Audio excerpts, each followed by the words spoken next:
Sains, Tingkatan 2, Bab 1, Biodiversity. Biodiversity ialah kepelbagaian organisma.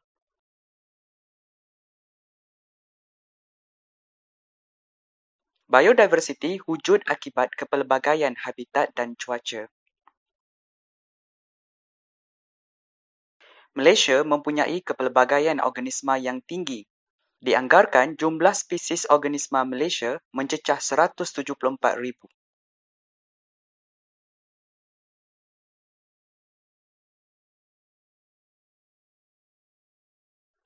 Ini menjadikan Malaysia sebagai salah satu daripada 12 negara mega biodiversity, iaitu negara-negara yang mempunyai kepelbagaian organisma tertinggi di dunia.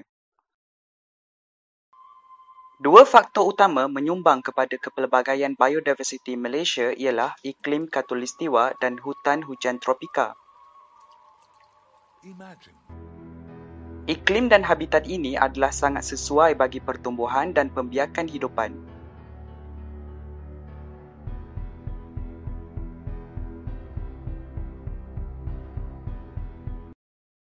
Jadi, apakah kepentingan biodiversiti? Pertama, haiwan dan tumbuhan membekalkan pelbagai sumber makanan kepada manusia. Kedua, kita nutrien, pendembungaan dan interaksi antara organisma mewujudkan keseimbangan alam.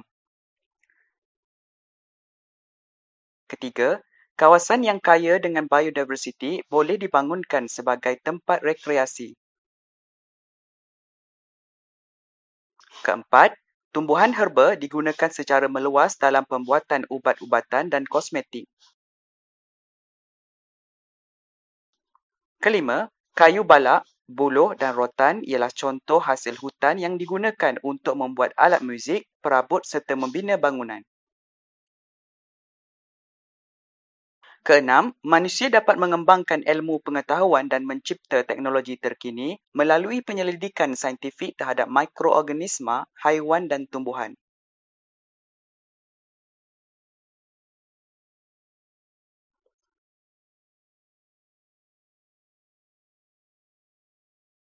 Melihat betapa pentingnya biodiversiti, kita mestilah memelihara dan memeliharanya.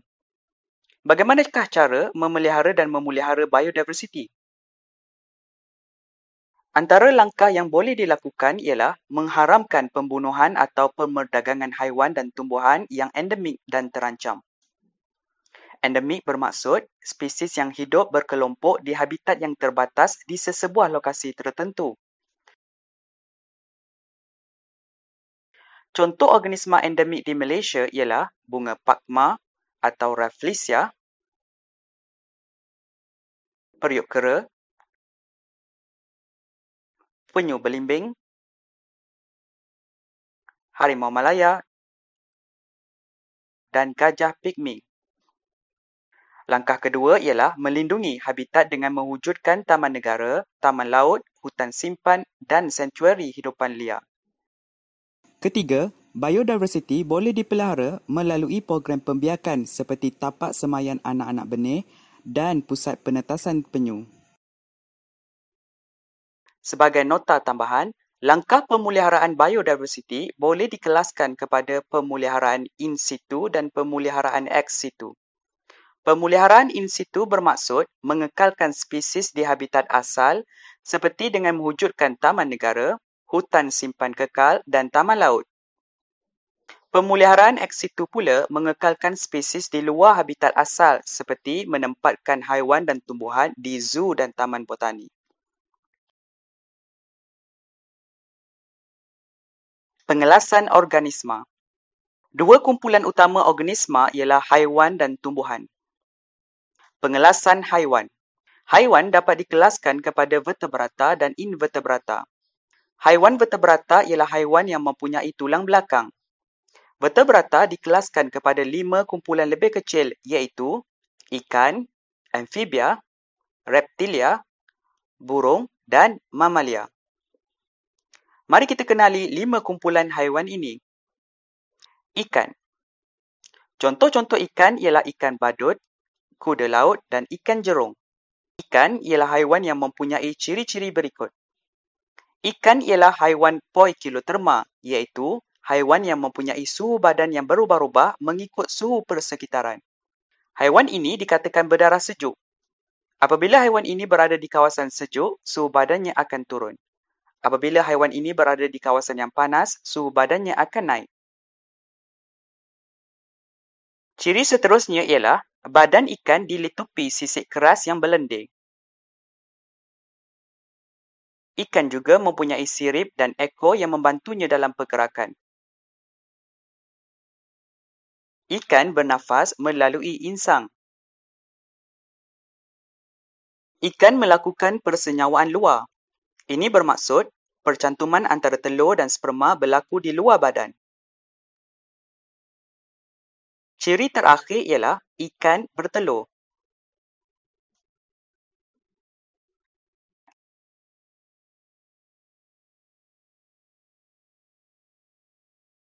Amfibia.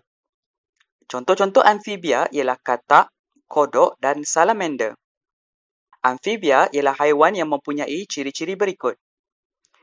Seperti mana ikan dan reptilia, amfibia ialah haiwan poikiloterma, iaitu haiwan yang mempunyai suhu badan yang berubah-ubah mengikut suhu persekitaran. Amfibia ialah haiwan dua alam, iaitu boleh hidup di darat dan air. Badan amfibia dilitupi kulit yang lembap. Anak amfibia bernafas melalui insang, manakala amfibia dewasa bernafas menggunakan peparu dan kulit yang lembap. Amfibia menghasilkan telur yang berlendir dan tidak bercangkerang. Amfibia melakukan persenyawaan luar.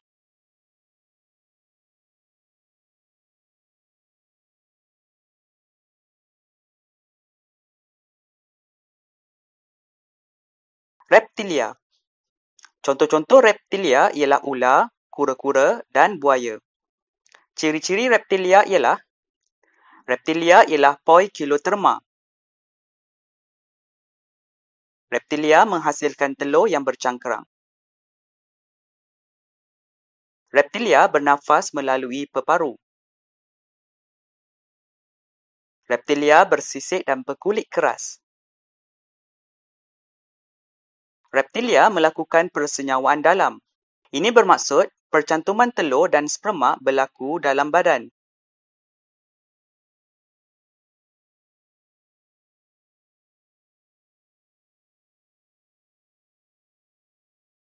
Burung.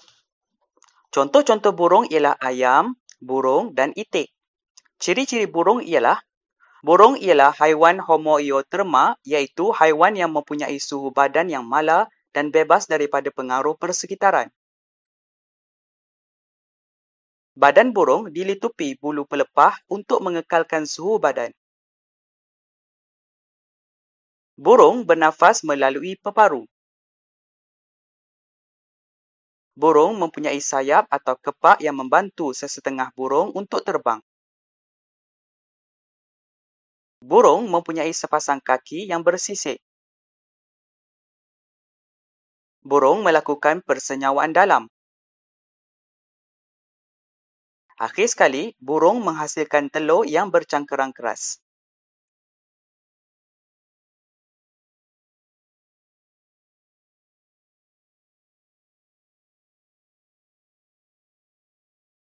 Kelas haiwan terakhir ialah mamalia. Contoh-contoh haiwan mamalia ialah beruang, kelawar dan ikan lumba-lumba atau dolphin. Manusia juga dikelaskan sebagai mamalia. Sama seperti burung, mamalia berdarah panas atau homoioterma. Ulang sekali lagi, apakah maksud homoioterma? Homoioterma ialah haiwan yang suhu badannya tidak berubah dan tidak dipengaruhi oleh suhu persekitaran. Badan mamalia dilitupi bulu dan rambut. Ikan paus dan ikan lumba-lumba adalah mamalia. Pernahkah Jimin tengok bulu atau rambut ikan paus atau ikan lumba-lumba? Sebenarnya ikan paus dan ikan lumba-lumba mempunyai bulu atau rambut, tetapi bulu dan rambut ini sukar dilihat dan jumlahnya adalah sedikit sekali. Tambahan pula, kebanyakan bulu atau rambut haiwan ini gugur selepas dilahirkan. Persoalannya di sini, apakah perbezaan antara bulu dan rambut? Sebenarnya, bulu dan rambut diperbuat daripada bahan yang sama iaitu sejenis protein yang dipanggil keratin. Bulu biasanya digunakan untuk haiwan mamalia selain manusia. Perkataan rambut selalunya digunakan untuk manusia. Selain manusia, rambut juga dapat dilihat dengan jelas pada beberapa spesies babi dan gajah. Kalau kita merujuk kepada Kamus Dewan, bulu ialah rambut halus pada manusia dan binatang. Rambut pula ialah sejenis bulu yang tumbuh di kepala. Jadi, bulu dan rambut adalah perkara yang sama. Terdapat juga pandangan bahawa rambut dan bulu adalah perkara yang berbeza. Antara hujah yang diberikan ialah rambut sentiasa bertambah panjang, manakala bulu akan memanjang sehingga tahap tertentu sahaja. Ciri mamalia seterusnya ialah mamalia bernafas melalui peparu. Mamalia melakukan persenyawaan dalam. Mamalia melahirkan dan menyusukan anak.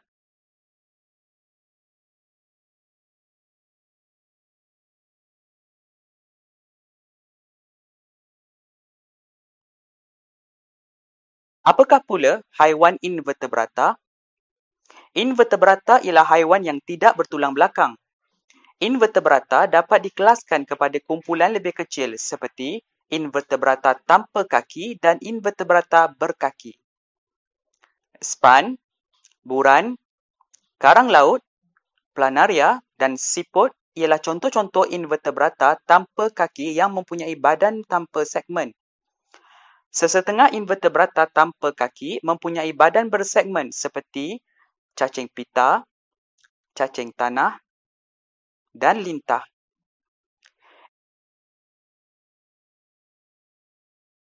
Invertebrata berkaki mempunyai badan bersegmen dan mempunyai kulit keras atau rangka luar.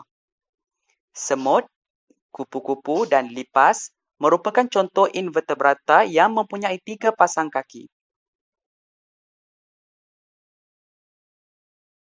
Laba-laba, belangkas, udang, lipan dan kalajengking merupakan contoh invertebrata yang mempunyai lebih daripada 3 pasang kaki.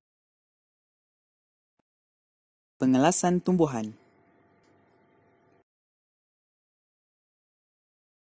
Tumbuhan dapat dikelaskan kepada tumbuhan berbunga dan tumbuhan tidak berbunga. Tumbuhan berbunga menghasilkan bunga yang akan menjadi buah dan mempunyai biji benih.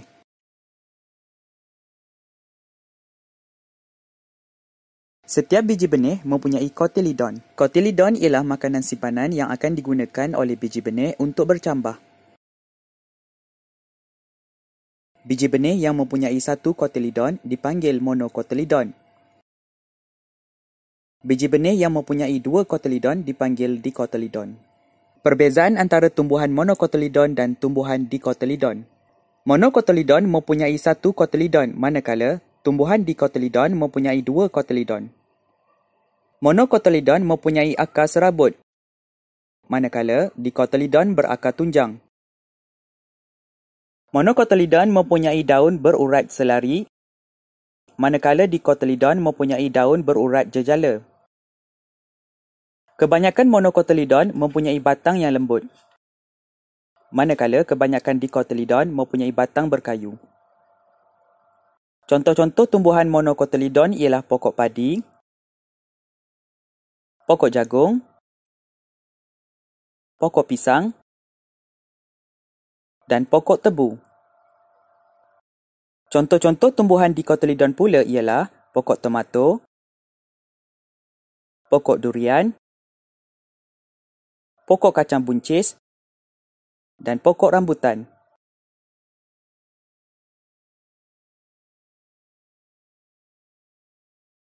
Tumbuhan tidak berbunga. Tumbuhan tidak berbunga terdiri daripada lumut, paku pakis dan konifer.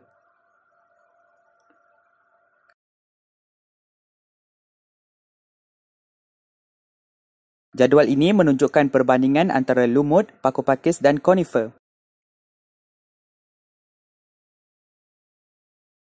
Lumut dan paku pakis membiak dengan menghasilkan spora,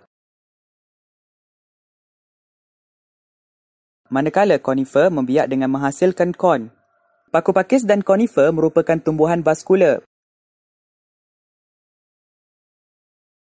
manakala lumut merupakan tumbuhan bukan vaskular. Tumbuhan vaskular ialah tumbuhan yang mempunyai sistem vaskular atau sistem pengangkutan yang mengangkut air dan makanan ke seluruh bahagian tumbuhan. Tumbuhan ini mempunyai akar, batang dan daun yang nyata. Tumbuhan tanpa vaskular atau tumbuhan bukan vaskular ialah tumbuhan yang ringkas dan kecil tanpa sistem vaskular atau sistem pengangkutan. Habis bahagian pengelasan tumbuhan. Bahagian terakhir bab 1 membincangkan tentang kekunci dikotomi. Apakah itu kekunci dikotomi? Kekunci dikotomi ialah satu cara yang digunakan oleh ahli-ahli biologi untuk mengenal pasti dan mengelaskan organisma-organisma secara sistematik berdasarkan persamaan dan perbezaan. Kekunci dikotomi dibina daripada beberapa siri kuplet. Apakah itu kuplet? Kuplet terdiri daripada dua pernyataan tentang ciri-ciri organisma atau kumpulan organisma yang tertentu. Contohnya, pernyataan sama ada haiwan poikiloterma atau homoioterma, sama ada haiwan berkaki atau tidak berkaki, bersayap atau tidak bersayap dan sebagainya. Ini contoh kekunci dikotomi bagi haiwan. Dalam contoh ini, ular dan ikan mempunyai dua ciri persamaan iaitu poikiloterma dan bersisik. Kita dapat membezakan ular dan ikan bawal menggunakan kuplet pernyataan sama ada haiwan itu mempunyai insang atau tidak. Ular tidak mempunyai insang, manakala ikan bawal mempunyai insang. Jadi, ular ialah haiwan poikiloterma, bersisik dan tidak mempunyai insang. Ikan bawal pula ialah haiwan poikiloterma, bersisik dan mempunyai insang. Ini pula contoh kekunci dikotomi bagi tumbuhan. Mari kita ulang bagaimana kekunci dikotomi dihasilkan menggunakan rajah ini. Katakan kita hendak mengelaskan 5 spesies hidupan iaitu ikan bawal, singa, katak, ayam dan ular.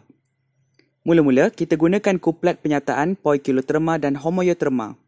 Menggunakan kuplet ini, kita dapat mengelaskan haiwan tadi kepada dua kumpulan. Ikan bawal, katak dan ular adalah poikiloterma, manakala singa dan ayam adalah homoioterma.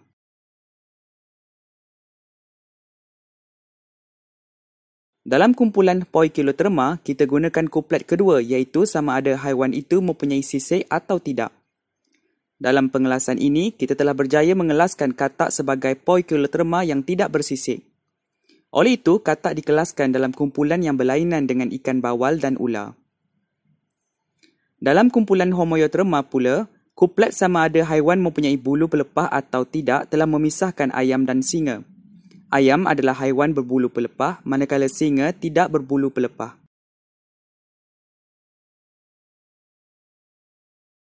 Untuk membezakan antara ular dan ikan bawal, kita memerlukan satu lagi kuplet iaitu sama ada haiwan bernafas menggunakan insang atau tidak. Ikan bawal bernafas menggunakan insang, manakala ular tidak. Dengan itu, ikan bawal dan ular telah dapat dibezakan dan dikelaskan.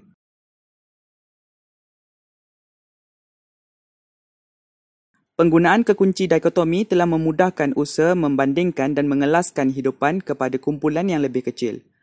Setelah pengelasan ini berjaya, kajian seterusnya dapat dilakukan dengan lebih mudah. Begitulah pelajaran yang kita perolehi daripada bab 1 Biodiversity.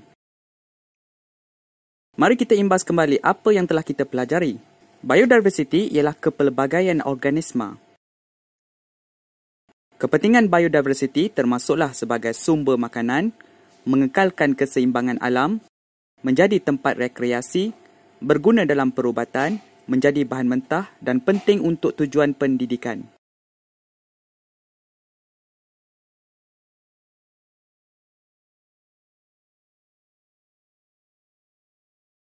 Organisma boleh dikelaskan kepada kumpulan-kumpulan lebih kecil. Dua kelas utama organisma ialah haiwan dan tumbuhan. Haiwan dikelaskan kepada haiwan bertulang belakang atau vertebrata dan haiwan tidak bertulang belakang atau invertebrata. Terdapat 5 kelas vertebrata iaitu ikan, amfibia, reptilia, burung dan mamalia.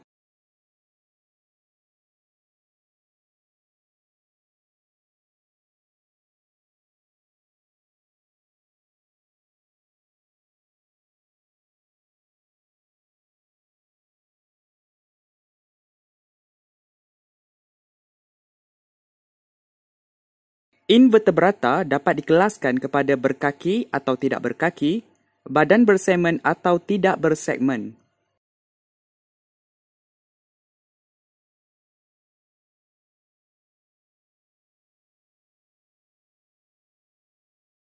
Tumbuhan dikelaskan kepada tumbuhan berbunga dan tumbuhan tidak berbunga. Tumbuhan berbunga dikelaskan kepada monocotyledon atau dicotyledon. Monocotyledon ialah tumbuhan yang mempunyai satu cotyledon, akar serabut, daun berurat selari dan berbatang lembut.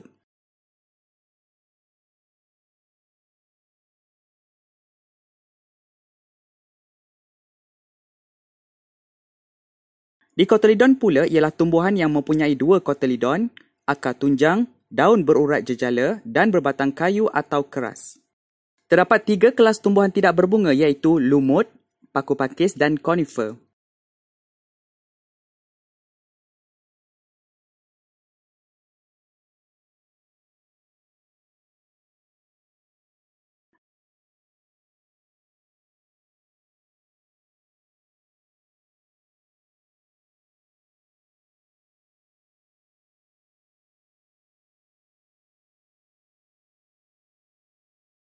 Akhir sekali, pengelasan organisma dilakukan secara sistematik menggunakan kekunci dikotomi.